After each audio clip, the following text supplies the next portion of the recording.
That's how it all started, our true adventures with Harold sticking up for me. One day I'm feeding the hogs and Squint catches me chawing on a scrap of stale bread he'd throwed in with the slops. "That's intended for the hogs," he says, "not for the likes of you." I keep on eating, wanting to get as much of it down as possible, expecting to get pummeled and maybe kicked some too, if he was in the mood. But when Squint raises his fist to strike me, Harold catches him by the wrist. "The boy is hungry, Uncle. Truth is, we're both half-starved. You feed them hogs better than you feed us." Squint's face swells up red and bloated. He curses and makes to hit both of us, but he can't get free of Harold, who is scrawny but strong.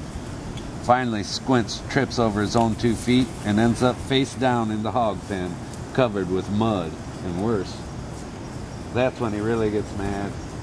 Me and Harold don't wait around to see what happens next. We hightail it into the barn and bolt the door from the inside. Through the cracks we watch as old Squint drags himself up from the mud and staggers into the house. Inside the house is where he keeps his guns. He means to shoot us dead, I decide. Harold shakes his head. Uncle needs us to work the farm. "Wound us then." "Whatever he aims to do, I'll stop him," Harold says, real firm and certain, like he's discovered something about Squint and will use it to keep us safe. Like he's finally growed up enough to throw the old man down in the mud if need be. We wait inside the barn, studying the house until we spy Squint slinking out the side door. Sure enough, he's got his old flintlock squirrel rifle, but much to my surprise, he don't come at us with it. Instead, he marches over to the paddock. Next thing, he scrambled up on Bob the horse, and off they go in a cloud of dust, or as much dust as that old horse can raise. It don't take 'em long to find us hiding in the loft. We're under that moldy old hay, holding still as rabbits when they bust down the barn door. First thing we hear is Squint yelling and cussing and demanding they find us. One of the men tells him to shut his trap. "He's only a boy, Leech. How'd he whip your fat carcass, eh? Sure it wasn't a hog throwed you in the mud?"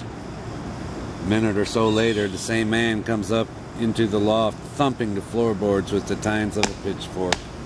"Come on out and face the music, boys. It's that or get stabbed.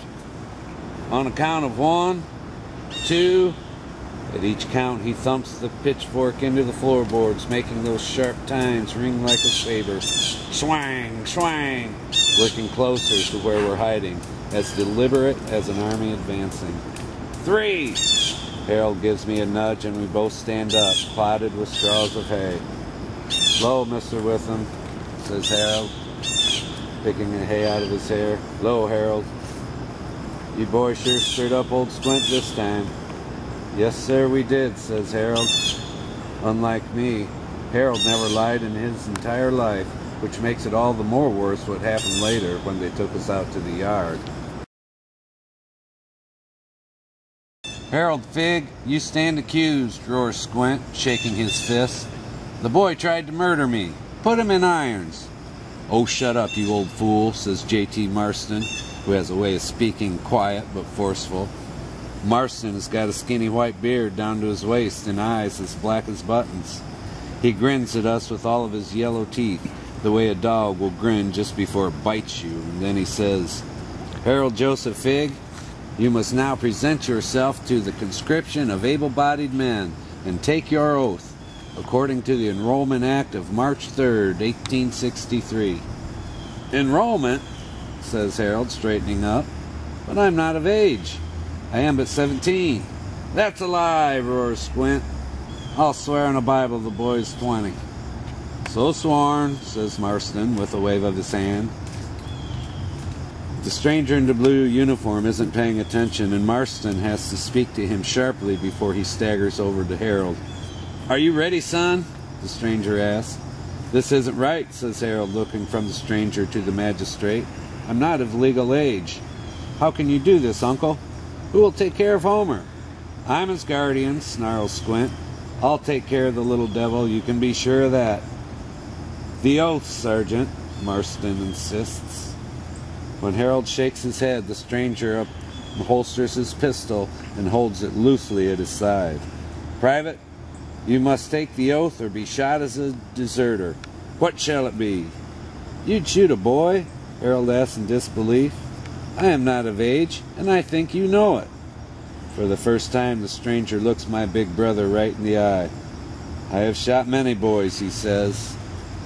One more will not signify. Now raise your right hand and swear to uphold the Constitution of the United States of America and the laws of the state of Maine, and to obey your lawful superiors. Harold looks at me real sorrowful and shakes his head. I am sorry, Homer.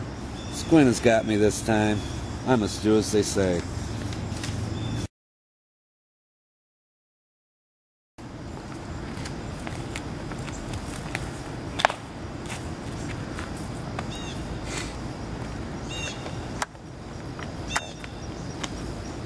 Lovely piece of theater, Squint, says Corny. How much did the judge take for his part in your little play? $30? Maybe you mean 30 pieces of silver, eh? Took his share like he always does, says Squint. Can't be helped. Let's see, a $2 jug for Sergeant Harris and 20 for me for standing witness. That was the price agreed, says Squint, real stubborn. Which will leave you with a profit of $200, near as I can reckon. Once that wealthy pal of Marston's pays to keep his precious son out of the army. It'll take me months to collect, whines Squint. Till then, I'm out of pocket. But you will collect eventually, Witham insists. Not a bad turn of profit for a $50 investment. He's my kin, says Squint, so I get the lion's share. That's only fair. Corny laughs and thumps his jug on the floor. Oh, Squint, you are a devil. Lucky for you, the boy is so innocent.